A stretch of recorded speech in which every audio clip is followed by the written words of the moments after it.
이는 보호자나 동료에게 아프다며 도움을 요청하는 의미라고 해요.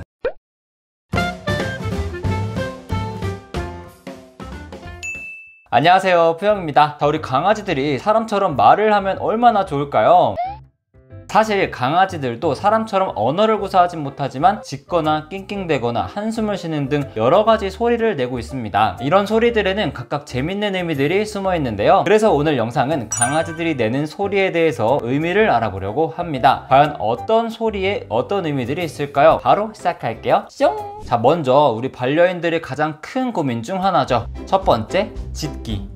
짖는 소리는 기본적으로 두렵거나 공격적일 때뿐 아니라 기쁠 때도 사용하는 의사표현 방법 중 하나인데요. 짖기 전후 상황이나 바디랭귀지, 짖는 소리의 톤이나 빈도 등으로 자세히 의미를 파악해 볼 수 있지만 간단하게 소리의 톤과 몸짓을 보며 구분할 수 있습니다. 낮은 소리로 몸이 경직되면서 내는 소리는 보통 공격적인 의미의 짖음이고요. 높은 소리로 꼬리와 몸을 움직이면서 짖는다면 기쁨을 나타내는 짖음이에요. 대표적으로 보호자님과 즐겁게 놀 때 기쁘게 짖는 소리를 자주 들을 수 있는데, 이런 짖음은 너무 즐겁다는 의미로 더 놀자는 표현이기도 합니다. 다음은 보통 부정적인 표현 방법이라고 알고 계시는데 사실은 귀여운 의미가 숨어 있습니다. 두 번째, 으르렁거리기.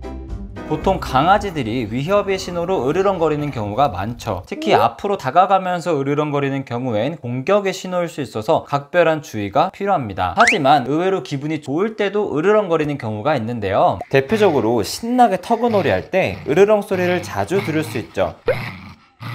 이는 자신이 힘을 뽐내며 자신감을 드러내는 귀여운 행동입니다. 따라서 으르렁거린다고 무조건 나쁘게 보기보다는 귀여운 행동으로 생각해 주시되, 흥분이 과해져서 컨트롤이 어려워질 수 있기 때문에 잠시 차분하게 해주시는 것이 좋습니다. 강아지가 낑낑대는 소리 한 번쯤 들어보셨죠? 알고 보면 약간 슬픈 의미도 있더라고요. 세 번째, 낑낑거리기. 강아지가 낑낑거리는 소리는 보통 무엇인가 원할 때 요구성으로 하는 경우가 많습니다. 산책을 나가자거나 장난감이 어딘가에 들어가서 꺼내달라고 낑낑거리는 경우가 대표적인데요. 하지만 우리가 주의해서 확인해봐야 할 낑낑거리는 표현도 있습니다. 심리적으로 불안해서 낑낑거리는 경우도 있고, 무엇보다 실외 배변을 해야 하는데 하지 못해 방광이 아프거나 관절이 아프거나 하는 등 신체적 고통으로 낑낑거릴 수 있습니다. 그래서 낑낑거림이 지속되는데 이유를 알기 어렵다면 동물병원에 방문해 보시길 권장드립니다. 여러분은 강아지가 사람 같을 때가 언제인가요? 저는 푸우가 한숨을 쉴 때 정말 사람 같더라고요. 네 번째, 한숨.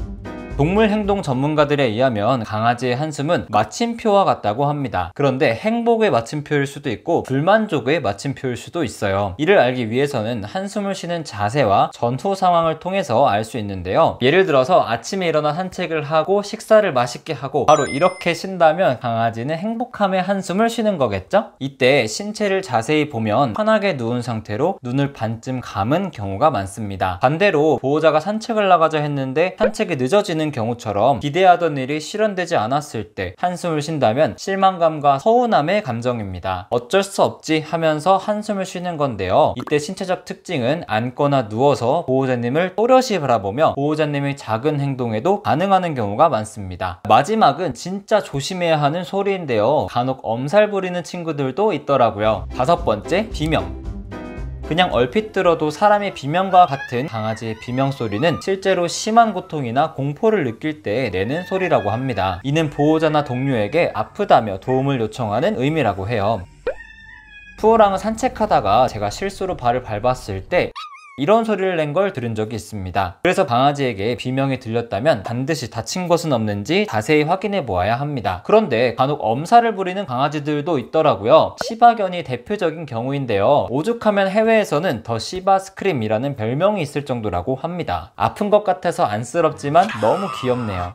자, 오늘은 강아지의 여러가지 소리들에 대해서 알아보았습니다. 비록 우리 사람처럼 언어를 구사하지는 못하지만 강아지가 내는 소리들을 자세히 들어보고 몸짓과 전후 상황을 통해서 어떤 걸 말하는지 파악할 수 있을 정도면 여러분도 충분히 강아지와 대화할 수 있을 거예요.